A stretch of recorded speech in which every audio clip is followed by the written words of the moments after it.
네, 반갑습니다. 델롬델입니다. 네, 델롬델 TV에 제가 지난 시간에 댓글로 이제 질문을 주시면 답변을 드린다고 했습니다. 어떤 제 구독자님께서 이렇게 남겨주셨네요. 혹시 두산 에너빌리티 두중도 봐주실 수 있을까요? Why not? 왜 안 되겠습니까? 두산 에너빌리티네요. 두산 에너빌리티가 오늘 14,950원으로 장 마감을 했습니다. 보시면은 아무래도 폴란드 원전 MOU 소식 이후에 그리고 그 전에 폴란드 1차 수주 전까지 그리고 저 수주 후에도 계속적인 등락이 큽니다. 등락이 크고 뭐 10%씩 내렸다가 그렇죠. 5%씩 오르고 10%또 오르고 네. 봐볼게요. 왜 그런지. 그리고 어떻게 해야 될지도 한번 봐야 될 것 같습니다. 일단 두산 이게 과거 두산중공업인데 이 두산에너빌리티가 굉장히 지분이 지저분하더라고요. 막 구조가 지저분하고 회사를 보는데 왜냐면 두산은 아무래도 뭐 정치 얘기를 하는 건 아니고요. 이제 이전 정권 때 네, 좀 많은 희생이라고 하긴 좀 그렇고 많은 손해가 있었죠. 많은 손해가 뭐 여러분이 다 아시는 원전 관련 내용이라서 네. 뭐 제가 제가 더 얘기를 하면 정치 얘기가 돼 버리니까 저는 정치적인 중립을 늘 지키려고 노력을 하는 사람이기 때문에 네. 그렇습니다. 네, 일단 볼게요. 그리고 이거 주식 상장 숫자가 많더라고요, 생각보다. 네. 볼게요. 일단 K원전. 자, 이거 지금 뭐 핫하죠? 원전주. 뭐 올해 뭐 태조 이방원이 어쩐다 해서 뭐 원전주들 주목해라 해서 뭐 계속 나오다가 이번에 폴란드 거 1차 넘어지고 1차 웨스팅하우스인가? 거기 넘어가고 2차 원전에서 뭐 잭팟이 터졌다. 오뚜기 K 원전 40조 터졌다. 라고 막 되어 있어요. 그래서 막 굉장히 핫하고 오를 것 같다. 왜냐면 누구는 40조라고 하고 누구는 20조라고 하고 누구는 뭐 18조라고 하고 아주 다양합니다. 그 이유도 나중에 뒤에서 말씀을 드릴게요. 오늘은 좀 빨리 갑니다. 오늘은 제가 좀 피곤해서. 네. 어, 일단 주가가 지금 이렇게 된 거는 사실 원전 때문은 아니고요. 이때 블록딜이 나왔어요. 블록딜. 8월 말에 블록딜이 나와서 블록딜은 뭐냐면 시간 외 대량 매매라고 해서 이거 두산 그러니까 쉽게 이게 두산이라고 할게요. 두산 그룹이 어렵거든요. 굉장히 어려워요. 두산 그룹에서 이번에 이제 현금 확보 때문에 현금 순환 때문에 팔았어요. 최대 주주 지분만 유지할 지위만 유지하려고 35%를 제외하고 다 팔았어요. 8월 말에. 뭐 굳이 제가 다뤘던 종목은 아니라서 뭐 네. 그때 보시면 크게 음봉이 나와 있죠. 그때 음봉이 나와 있고 보시면 장대 음봉 나오면 피해라. 보이시죠? 거의 뭐 정석적인 주식에 뭐 제가 얘기하는 건 아니고요. 대부분 장대 음봉이 나오면 피해라. 이렇게 큰 음봉이 나오면 이렇게 클 만한 거래량은 이번에 이제 보면은 짝 날짜가 딱 나오네요. 이번에 폴란드. 네. 한 이틀 전에였을 거예요. 그 잘 안 됐다가 지금 다시 또 된다 이런 지금 상황이에요. 어쨌든 간에 거래량은 크게 터졌습니다. 둘 다. 거래량 항상 중요하다고 몇 번 말씀드렸습니다. APR 1400. 이게 우리 한전에서 이제 한국전력에서 하는 거죠. 한수원이라고 해야 되나? 한수원.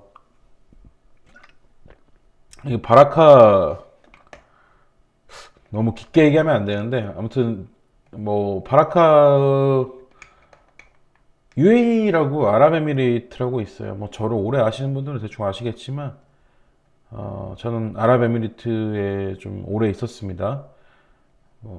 그때도 뭐 한수원, 한전 뭐 했었고 그때 뭐 두산중공업이 지금은 바라카에서 이제 바라카가 지금 운영을 하고 있거든요.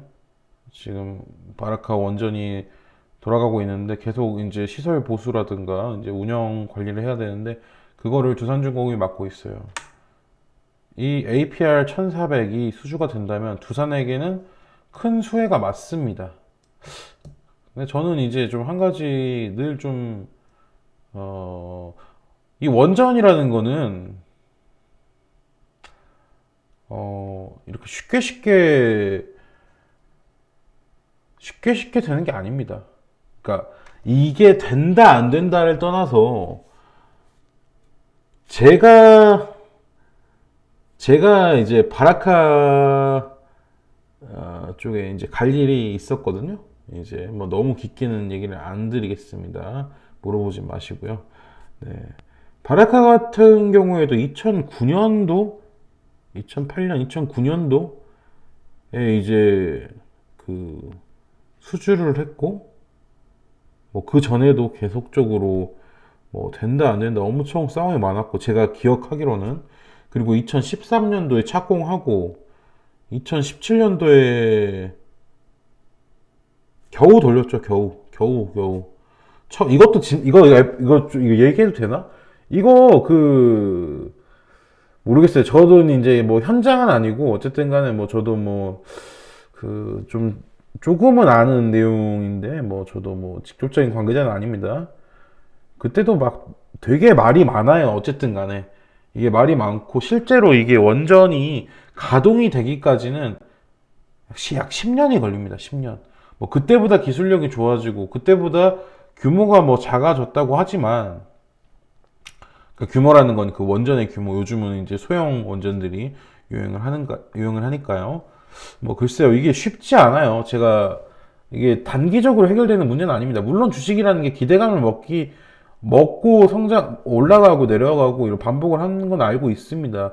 여러분 누구보다 잘 알고 있지만 이게 진짜 장기적인 프로젝트 중에 하나인데 MOU를 맺었다고 해서 되는 거 아니에요. 제가 말씀을 드리지만 저는 원전 대한민국 APR 1400이 당연히 수주를 하고 계약을 체결하면 당연히 좋겠습니다. 국민의 한 사람으로서. 그러나 이 MOU라는 거, LOI라는 거 이제 이게 뭐 100% 계약을 보장한다는 건 아닙니다. 뭐 제가 틀릴 수도 있지만 맞을 거예요 아마. 근데 제가 그러니까 안 된다는 게 아니에요. 되는 건데 이게 시간이 오래 걸린다는 얘기예요. 이 내용을 기억을 해주세요. 근데 뭐 두산중공업 같은 경우에는 APR 1000이 되더라도 두산은 어쨌든 두산 에너빌리티는 이익이 있을 수 있습니다. 이게 이번에 폴란드 거 이제 1차 이제 대규모로 가져간 웨스팅하우스잖아요. 웨스팅하우스라고 읽어야겠네. 예. 왜냐면 두산 같은 경우에는 이게 좀 세계적인 원자로 죽이기 이제 기자재라고 해야 되나? 이제 기자재라든가 이런 보시면 알겠지만 국내에서는 유일하고 세계적으로도 이 두산 에너빌리티는 기술력 하나는 좋습니다. 기술력 하나는 뭐 다른 거를 잘 못해서 그렇고 정치적인 문제가 있어서 그렇지. 네. 이 두산중공업 같은 경우에는 이런 기술력이 확보가 되어 있기 때문에 너무 걱정은 안 하셔도 될 것 같아요. 이 설자 미국 쪽 업체가 되더라도 이 두산에너빌리티가 들어갈 수 있습니다.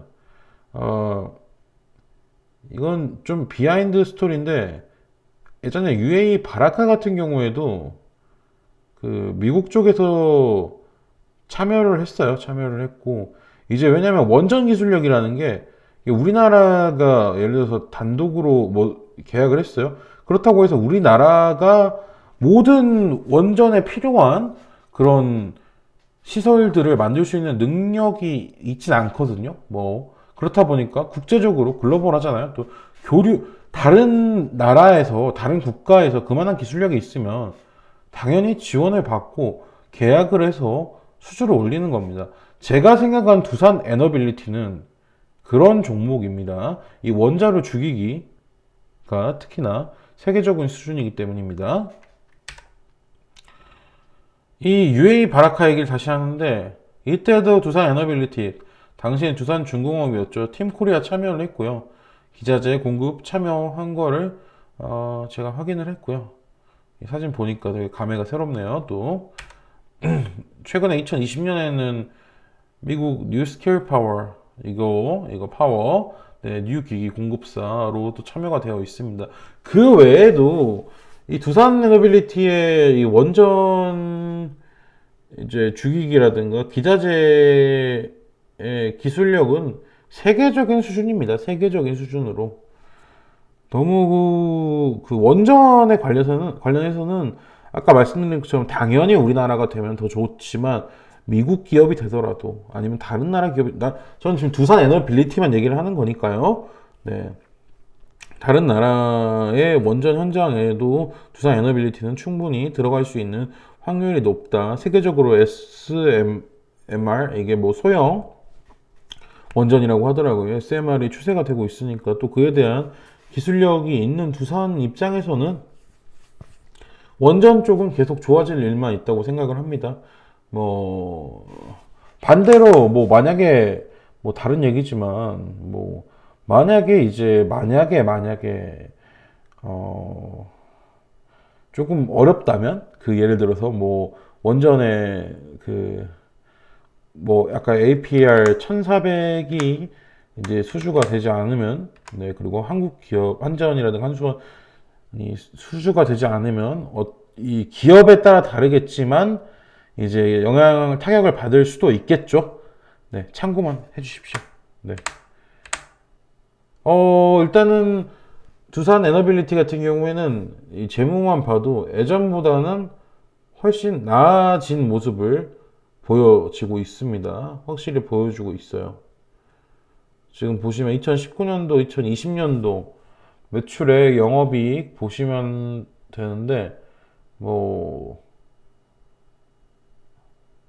지금 우리 이제 1분기, 2분기만 해도 굉장히 잘 나오고 있고 3분기도 지금 추정액인데 3분기까지만 해도 거의 작년 영업이익을 이제 비슷하게 올리고 있고 4분기는 저는 더 좋을 거라고 생각을 하고 있거든요. 몇 개 진행 중인 프로젝트들이 있는 걸로 알고 있어서 수주들이 굉장히 잘 들어오기 때문에 계열사들의 실적이 되게 좋아요. 두산에너빌리티가. 그러다 보니까 훨씬 나아질 겁니다.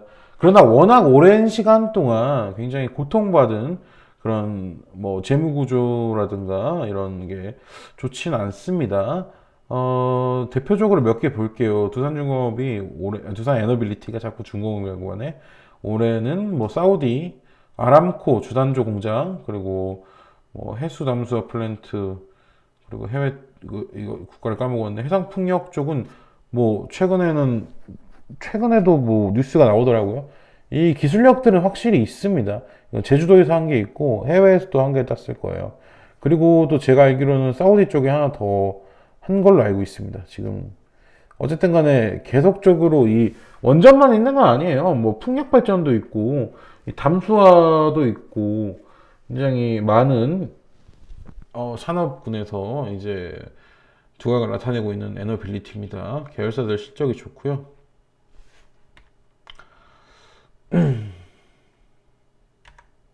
리스크가 있죠.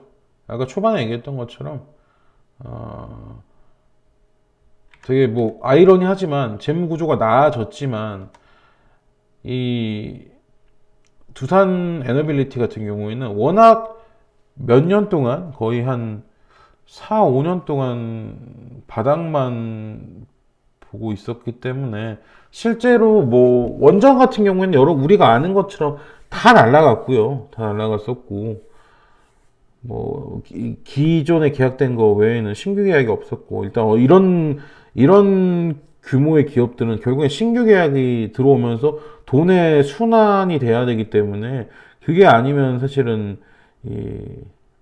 이런 기업은 규모의 경제가 성립이 되지 않으면 규모의 선순환이 되지 않으면 굉장히 어려운 구조거든요. 그러다 보니까 두산도 지금 문제가 많아요. 부채가 되게 많고 계속적으로 단기성 이 회사채를 발행을 하고 있어요.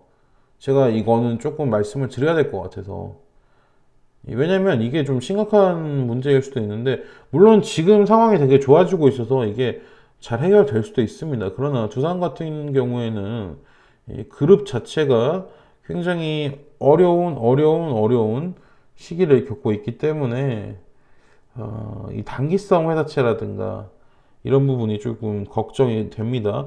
그러다 보니까 제가 현금의 순환 흐름을 얘기하지 않습니까? 이걸 만들려고 한 게 시간의 대량 매매. 자기가 가진 주식을 팔아서 어쨌든 간에 5천억 원 정도 팔았더라고요. 예, 이렇게 기업의 운영에 지금 사용을 하고 있고, 이렇게 되면은 이게 주가의 부양을 하는 게 아니라 주가를 떨어뜨리는 그런 주식을 팔아먹는 행위잖아요. 이런 부분은 사실 주주들한테는 굉장히 리스크가 되는 거죠. 그리고 유증 가능성이 제가 볼 때 좀 있습니다. 솔직히 말씀을 드리면. 왜냐하면 지금 두산이 하려는 사업들이 대부분 돈이 필요한 사업들이에요. 대부분 이 두산이 예전에는 과거에는 경공업 중심의 사업이었다면 지금은 중공업 중심의 사업인데, 계속 말씀을 드린 것처럼 몇 년 동안 이제 재무가 좋지 않다 보니까 이 돈의 순환의 흐름이 좋지 않다 보니까 자꾸 회사채를 발행을 하고 유증을 계속적으로 습관적으로 하고 있는 경향이 있어요. 이거는 좀 알고 계셔야 되는 부분이에요. 유증을 언제 하더라도 이상하진 않아요. 이제 블록딜을 못 할 거예요. 블록딜을 더 어떻게 쥐어짜내서 할 수는 있겠지만 다른 데서 지금 이 최대 주주 자리를 유지하려면은 블록딜은 못 할 겁니다. 그렇게 되면 할 수 있는 선택이 많지는 않습니다. 많지는 않습니다. 그렇게 많지는 않을 겁니다. 제가 볼 때는. 일단 단기성 차입금이 높은 건 사실이고, 1년 내에 갚을 빚이 2조 원이라고 되어 있는데 2조 원은 아니고요. 2조 원은 아니고, 이거는 지금 두산이 자기들이 가지고 있는 그 자본을 과거부터 계속 이제 담보로 잡아서 이제 연장을 하고 이러는 시기라서 2조 원까지는 아니고 한 5천억 원에서 7천억 정도는 갚아야 될 겁니다.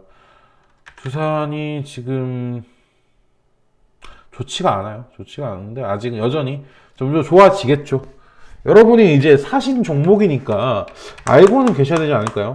이 종목을 얼마나 타셨는지 제가 모르겠어요. 얼마나 타셨는지 모르겠는데 기술력도 우리가 알아봤고 어떻게 될 것 같다 이런 것도 다 알아보고 다른 거 잘하고 있다 이런 것도 알아봤으니까 리스크도 같이 한번 알아보는 게 좋을 것 같아서 제가 말씀을 드렸습니다. 목표가 말씀드릴게요. 1차 목표가는 17,000원이고 2차 목표가는 2만원이에요. 왜 너무 낮다라고 말씀을 하시는 분들이 계시는데 이 매물 쌓이는 거나 그 매물대라고 하죠. 매물대도 제가 보면서 이건 차트도 보긴 보지만 이게 결국에는 제가 아까 말씀을 드린 것처럼 이 원전으로 올랐잖아요, 최근에. 이게 어떻게 될지 모른다는 거예요. 이게 되더라도 내년에 계약 안 할 수도 있을걸요? 내후년에 할 수도 있어요. 착공은 4년 뒤에 할 수도 있고요. 이 기대감은 계속적으로 가져가는 거라서 기대감은 주가를 단기적으로는 부양할 수 있지만 이게 홀딩이 안 된다는 겁니다. 기대감만으로는. 그러니까 실적이 필요한 거예요. 이 단기로 지금 한탕 해먹으려고 들어오시는 분들도 많을 건데 제 방송이니까 솔직하게 얘기를 하면은 저는 딱히 그렇게 좋아하는 스타일은 아니라서 그런 사람들. 네. 그래서 제가 다 있는 그대로 얘기를 했어요. 모르겠어요. 저는 다른 사람들이랑 조금 설명하는 것도 그렇고 보는 것도 달라요. 왜냐면 제가 단기로 안 보거든요. 저는 종목을 볼 때. 근데 대부분 봐봐 차트가 이렇지. 지금 뉴스가 나오는데 뉴스에 팔아라 이러면서 마치 뭘 알고 있는 것처럼 하는데, 저는 제가 이거 지금 퇴근하고 와서 이거 이렇게 자료 원래 알고 있던 지식도 있었지만 제가 이거에 대해서 전문가는 아니지 않습니까? 제가 원전에 대해서. 그러니까 제가 기타 블록딜이라든가 이런 거 얼마나 했다 이런 거 이 정도는 알아봤겠죠. 이 정도 알아봤는데, 그리고 어떤 흐름으로 올라갈 것 같다, 최근에 수주한 거 있지, 누구나 다 할 수 있는 내용인데 이렇게 안 하더라고요. 제가 좀 뭐 쓴소리 할 것 같아서 더 얘기 안 하는데 이 두산중공업 같은 경우에는 뭐 회사가 나쁜 놈이죠. 뭐 블록들 때리는 건 회사가 어려우니까 나쁜 놈, 주주 입장에서 나쁜 놈이죠. 뭐 더 하면은 이제 더 이제 듣기 싫어지겠다. 네, 아무튼 여기까지 하겠습니다. 그 종목 신청을 네이버 TV로 해주세요. 계속 들으시는 분들은 알겠지만 전 좋은 말 별로 얘기 안 합니다. 좋은 말 할 거면 나쁜 말도 합니다. 나쁜 말 할 거면 좋은 말도 하고요. 물론 개쓰레기 정치 테마주에는 그런 말 안 씁니다. 어쨌든 간에 이 두산중국 같은 경우, 두산에너빌리티 같은 경우에도 충분히 투자할 만한 가치가 있는 기업이고 충분히 홀딩할 만한 기업이라고 생각을 합니다. 그에 대한 내용도 많이 짚어드리고 있고요. 개인적으로는 원전에 대한 계약이 빨리 체결이 돼서 두산중공업이 훨훨 날아가고 주주님들이 고통받지 않았으면 좋겠습니다. 주주님들에게 항상 행복이 있기를 바랍니다. 전 델롬 대리였고요. 네. 네이버 TV, 네이버에서 델럼들 TV 검색하시면 제 채널 나옵니다. 아니면 링크 따라가셔도 되고요. 시청해주셔서 감사하고요. 네, 댓글로 남겨주시면 제가 친절하게 답변 드리도록 하겠습니다. 네, 감사합니다.